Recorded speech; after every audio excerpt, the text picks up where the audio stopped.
Good evening, everyone, all of you here. My name is Ulysses Dietz. I'm the chief curator at the Newark Museum and the curator of decorative arts and the curator of jewelry, which is why I'm here. And I have the distinct honor and anxious pleasure of interviewing Kaminski, one of the most important, or the most important, I don't want to make anybody angry, but contemporary studio jewelers in Israel, known well in this country and abroad, someone I've known for many years. I want to talk to her about her process, about her current work, but being a curator and being involved in history, I have to delve back into the past a little bit because I see echoes of earlier things in the material here this evening. And the piece of yours that sticks in my mind most from the exhibition Women's Tales of some years ago, I've even lost track of it, that was at the Newark Museum, and then I've even forgotten where it was. It started out at Racine. Oh, at the Racine Art Museum, and then at the Newark Museum, and eventually at the Israel Museum. Yes. And you're no stranger to Jerusalem. And the piece that the Newark Museum acquired from that was based on a group of stones that you picked up in Jerusalem, and then caged in gold wire, which has been featured in that catalog and in your other catalog, your big catalog raisonné. And the echoes of that are here. This theme of stone and the sort of connection of stone, which is ancient but still there, still alive today, and with the ancient city of Jerusalem. And I noticed that you sort of dismiss Tel Aviv as this modern place, and Jerusalem is where your heart is. It's a fun place. It's a fun place. Because it's fun? No, it's not serious. Tel Aviv. It's frivolous, huh? Anyway, we won't. I'm not doing this. I'm in New Jersey, and New York's right there, so we're not going to go into these geopolitical things. But the stones. There's many things I want you to talk about, but talk first about the meaning of the stones and how that kind of found object first began to enter your work. Yeah, stones, as everybody knows, it's one of the main materials used in jewelry since ever, or that's what's left because other materials disappeared with the time. Stones and metal, and usually the stone were important because people gave value to it because of beliefs and magic power that they gave them. And the metal usually, You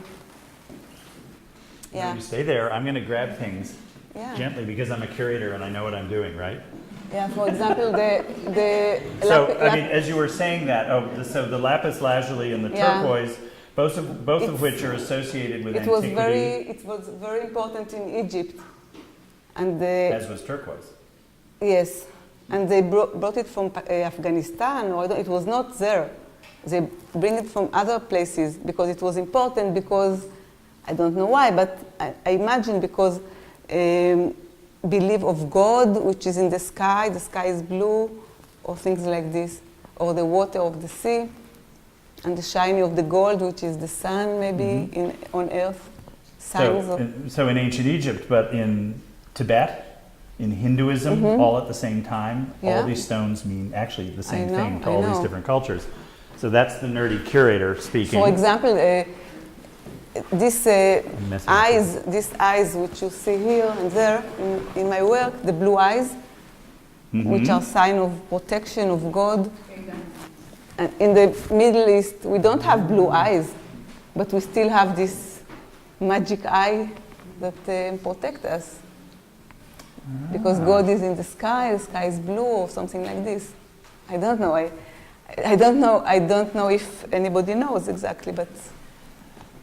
So the transition you've got a piece of stone. Yeah. So it's sort of, although you didn't find this on the ground. No, I bought it. I don't think you find chunks of lapis floating around. But this I found on the ground in the Central Park, New York. Well, no, here we have the other mythic stone.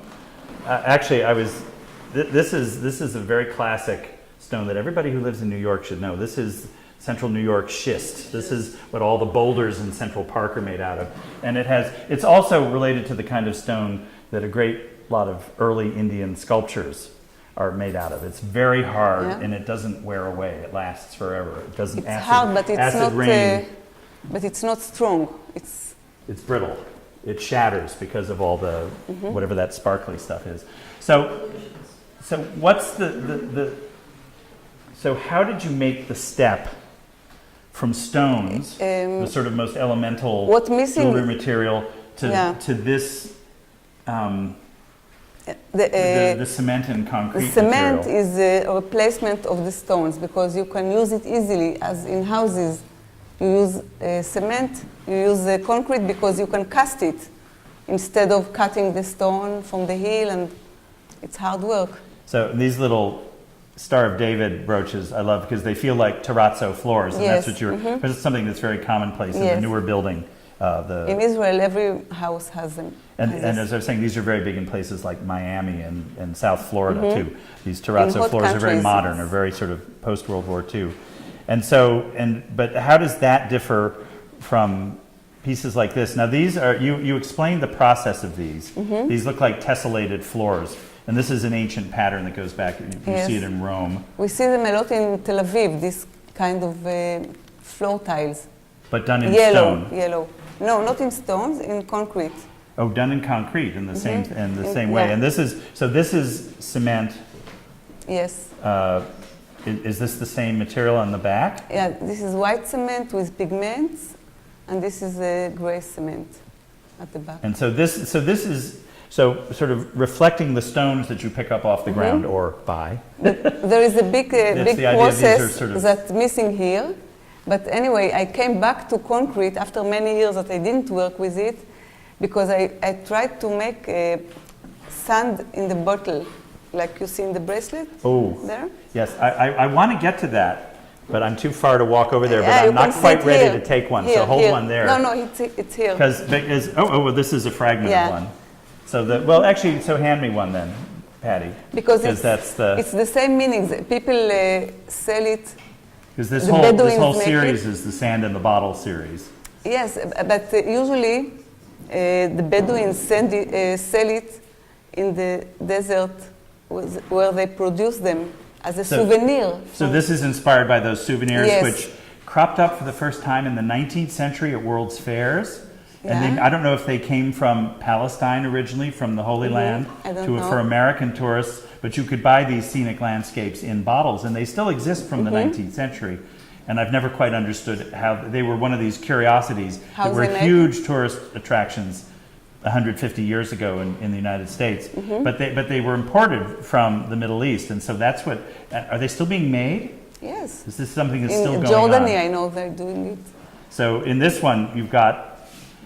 You obviously see the contour of the bottle, but how did you decide to riff on that? I tried to do them without the battle, to make the sand in the battle without the battle. So I need concrete to glue the sand. So I learned to make this technique that the Bedouins do by looking at YouTube, and And their modern world intrudes. There we are.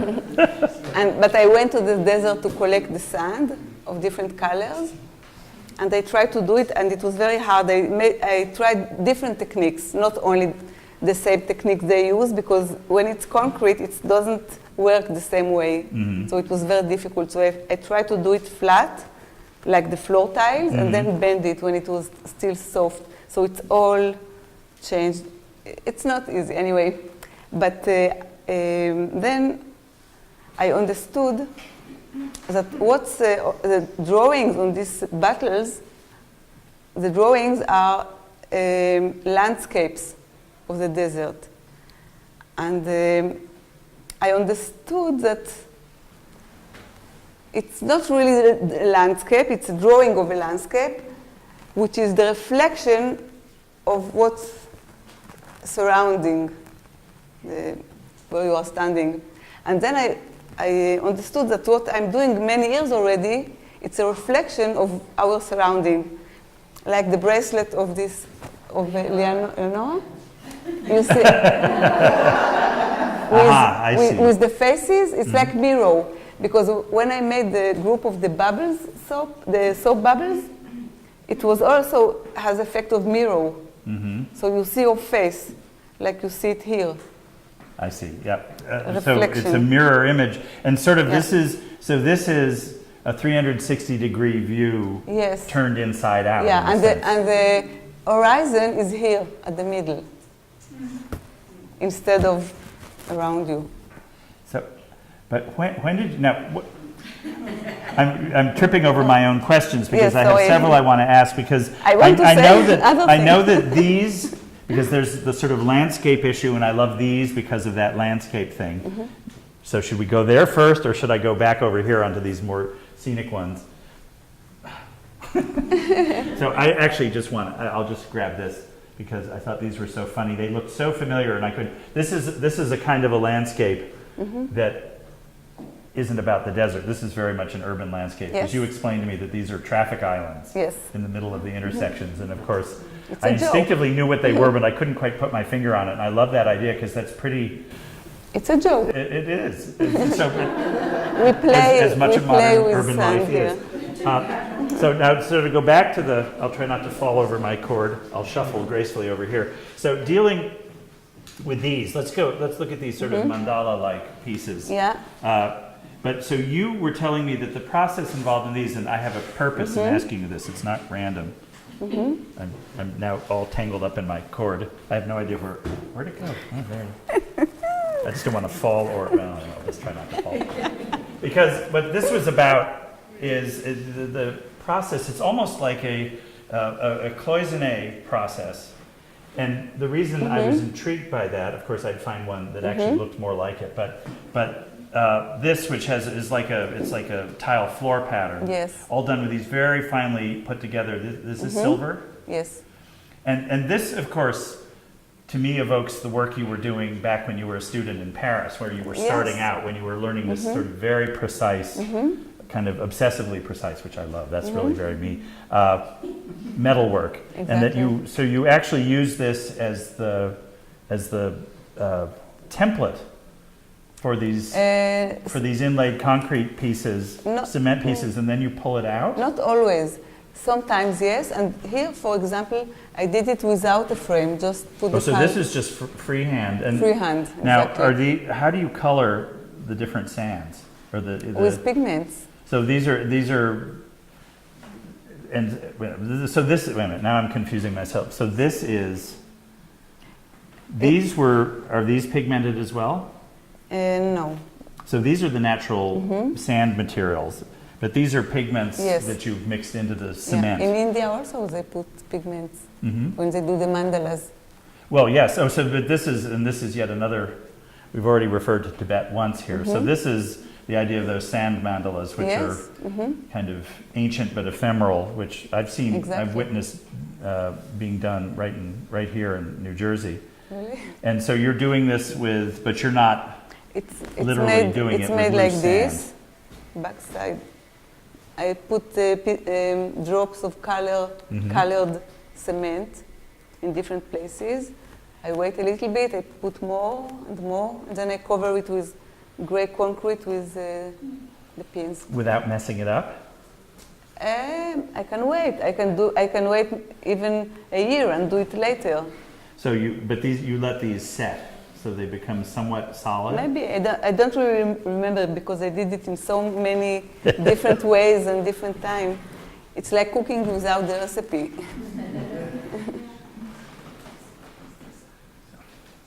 So that seems like I'm repeating myself. I'm trying to think of And I which have direction another to go. technique which I use here, like you play on the beach Oh with yes, the yes, sand. the sand drips. Yes.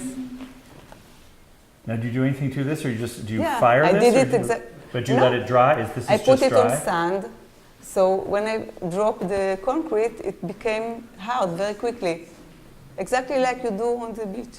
So the concrete just self-hardens. You don't have to do it. Cures itself, so you don't have to worry about it. Now tell me, because I've seen these. There are several little groups of camels and donkeys, but I'm particularly smitten with the ones behind our artist friends. Yes. So these are almost like found objects lurking around Jerusalem and have been Yes, souvenirs. for well over a century and a half anyway, these little souvenirs of beasts of burden. And so what struck you to pick those and to start using them as a motif It's for what I your see jewelry? around me. And also, you know, it's like the stones that people want to have them as souvenir from a trip or from place they were in. And people do pick up stones. I mean, that was sort of Yes. souvenir geological collections where you would label a place where it came from. I've Yes. also seen science collections where you have sand from different places. And Yes. bottles of water from the Jordan River are actually quite Exactly. big Or as air tourists. from Israel. Oh, air? Well, air, I hadn't noticed No. air before. in a conserve box, you know. So I'll gracefully work my way back here. So, I'm very intrigued by these because these just the little pebbles that sort of emphasize the notion of the random found pebble, but these are much more intentional. And Yes. talk about these lockets, these pendants, which you Yeah. call stone lockets because they've been cleaved in two parts. Yeah. So talk about I those. I mean, they're so start, very simple, but they have. I broke the stones after I made stones of silver. I casted silver Right, which is. at the form of a stone. And when it was casted, I could repeat it. And when it was repeated, I could make it like this. Anyway, after replacing stones by metal, I came back to stones and I broke them. And then I found... So how do you, I mean, I know this sounds idiotic, How? but you Yeah. just, I you put use a it chisel or you just hit it? between two chisels. So you're so very you careful, feel- you're cleaving it as if it's a gemstone. You're being very careful because you want a clean break. I did so many, some of them succeed. And in every stone, They all succeed. yes. But in every stone, you find the secret. And you don't know what's inside, and you become a stoneaholic. You Yes. can't stop doing it because A you rock always... hound is what we call them here. So now this looks like a piece of tiger eye. Exactly. So I buy on the them. outside it's just gray, and that's the concrete on the Yes. back. No, But it you- was but you- polished. but I you- bought it polished and they cut it. Ah. It was polished. I bought it as a polished stone. And then, but You know but you broke it in half. Yes. And you were talking to me about, it was interesting because it's not just that Yeah. you've got this mirror image, The mirror image but is you've also with got the colors. three-dimensional, Yes. you've got the with volume. the color you have a mirror image, but from the three-dimensional point of view, it's negative, positive Mm-hmm. at the same time. So it's difficult to understand. Just when you see it, you can understand it. Well, and it's one of those things that it's easy to understand when you point it out, but it might not leap out at you. That there's a lot of sort of intuitive feel for the material in these that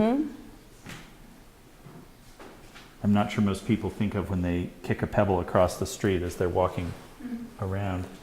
But I love these, particularly with the pendants that are sort of, there's something like that makes you lockets. think, this gets very kind of, the lockets that are separated, that they only function when they're together. I mean, this is out of Yeah. ancient sort of mystical romance. You kind see, of I things, but based you can see on- where my mind goes. I based on the history of jewelry, of how people use jewelry for. I have a cartoon in my office, and it shows a caveman standing next to his wife, and she's got a big rock on a thong, and she's like this, and he says, "I don't think this jewelry thing's going to work." But you see, you found a way to make it wearable.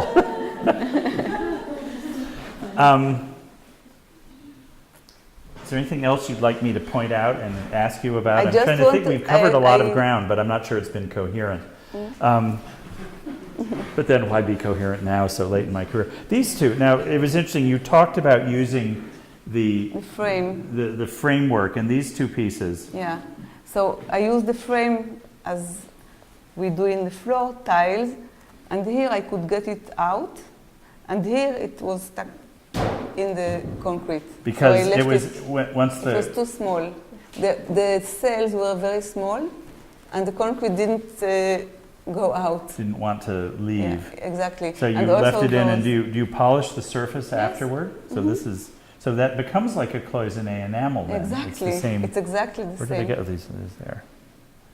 And the same with these, but these were more intentional because you sort of, or did you just figured you weren't going to No, fight I it? wanted to take it out, but I But it couldn't. didn't. Yeah.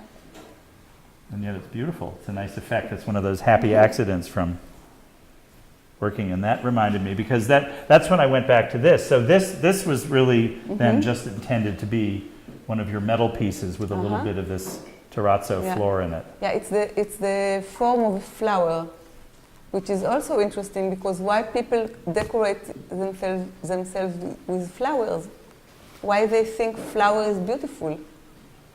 I talk about it at my lecture that the forms and the colors of flowers meant to attract animals, insects. So why we think it's beautiful and we decorate with this. And then It's we not- interpret beauty as something other than food or some other kind of attraction. But then it takes on meaning for us as humans simply because of the beauty. The beauty But makes what, it why it's But why? considered as beautiful? Well, It's not obvious. well, no, it's not. But it's the same way. Why do we wear jewelry? What's that instinct to ornament? No, it's not. It's nothing to do with beauty. Beauty came after. First, people use it for a certain purpose. For example, to protect themselves from bad eye or Yeah, but magically, or they gave importance by beliefs of things. For example, the ring of the king, okay, that was his stamp, the seal, the identity. signet. It was identity card. And after, now you can go in every shop, you see rings with the form of this stamp ring. the Why? signet, What yeah. beauty? It's not. It's beautiful because it was important before, and many things developed like this. But people who write about colored stones, the reason the stones are important is that they're beautiful and unexpected.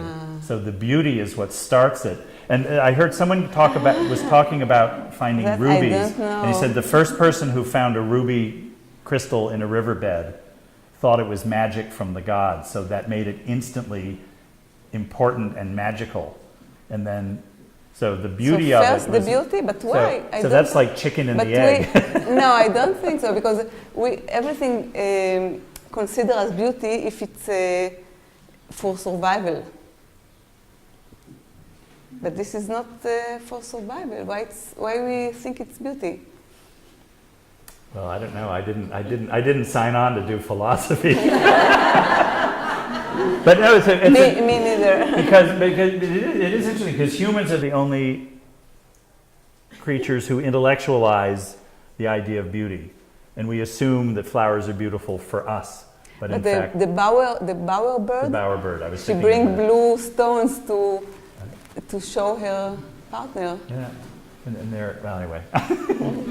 Now we're getting into a natural history argument, but you're right. That I was thinking that, but there aren't a lot of animals that do that. No, Crows like to steal shiny things, so there is. but the But peacock. peacock. But are they aware of what they look like? Anyway, now we've gone way off the rails on the topic here. So can we ask people questions? I point out that the piece you picked up over these two that you spoke about were much earlier pieces. They're from 91. Oh, so these are early pieces. Yeah. They don't just echo your early pieces. They Yes, are. they are. They're from the beginning of the 90s. Yeah. Ah. And also, And also the toys there. When my Oh, child so was small. the things cast from your son's toys, and these are all early pieces. Yeah. Oh, okay. From the beginning of the Well, 90s. that's why they look familiar and to me. the second necklace in. Okay. Right. And this too? This part is older, and then I took it from somewhere, and I add the other part to it. What are these cast from? What are these? They It's look like- olive grains.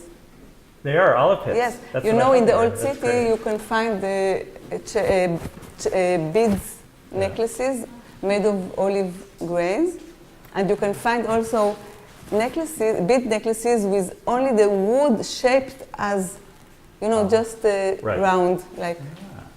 But of course, it came after and these are cast in the cement. Yes. But these I remember. Your This sort is of wire older. and the stone. That's the Yes. older one. With your You see the metal chicken here wire mesh. used to set the stones as many times in jewelry Mhm. because it's softer, so you can hold the stones with the metal. But when you have concrete, you don't need metal anymore. No, these cement too? Yes, With just a different color. with pigments. So, Patty, should we ask some questions or? Does anyone have any questions? Covered No. all ground. No? All right, well then, Well, thank you. I think we'll let you free Thank and you you. can talk to your fans face to face. Thank you very much. Thank you.